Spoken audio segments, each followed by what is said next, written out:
পুনৰবাৰ স্বাগতম জনাইছোঁ আন এক নতুন ভিডিঅ'ৰ সৈতে। ভিউৱাৰ্ছ, আজি আপোনালোকৰ বাবে লৈ আহিছে এটা গুৰুত্বপূৰ্ণ খবৰ। যদি আপুনি এগৰাকী চৰকাৰী চাকৰিয়াল হয়, সেয়া আকৌ অসম চৰকাৰৰ অধীনত যিকোনো বিভাগৰ চৰকাৰী কৰ্মচাৰী নহওক কিয়, আপোনাৰ বাবে আজিৰ এই খবৰটো অতিকৈ গুৰুত্বপূৰ্ণ। নিশ্চয়কৈ আপুনি আমাৰ স্ক্ৰীণত এটা নটিফিকেশ্যন চাই আছে, যিটো ফাইনেন্স ডিপাৰ্টমেণ্ট অফ আছাম দিছপুৰৰ পৰা পাব্লিছ হৈছে, আৰু এইটো ক'লৈকে পঠোৱা হৈছে? অল ট্ৰেজাৰী অফিচাৰ্ছলৈকে পঠোৱা হৈছে। ইয়াতে কি উল্লেখ কৰিছে চাওক। Dated Dispur 22nd September 2025.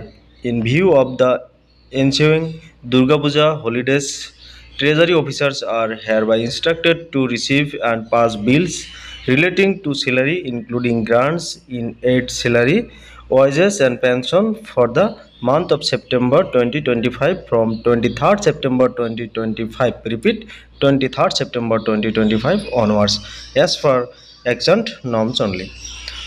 This is issued in relaxation of the condition of Rule 135 of the Assam Financial Rules as amendment.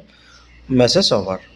Hi friends, নিশ্চয়কৈ এইটো এটা অতি ভাল খবৰ বুলি ক'ব লাগিব। যদি আপুনি এগৰাকী অসম চৰকাৰৰ অধীনত চৰকাৰী কৰ্মচাৰী হয়, তেন্তে আপোনাৰ বাবে, কিয়নো ইতিমধ্যে আজি যি ছেপ্টেম্বৰ মাহৰ যি দৰমহা আছে, দৰমহা বিলটো একচেপ্ট কৰিবলৈ আৰু বিলটো পাছ কৰিবলৈ অলৰেডি গোটেই ৰাজ্যৰ প্ৰতিটো ট্ৰেজাৰী অফিচাৰক এইটো নিৰ্দেশ দিয়া হৈছে।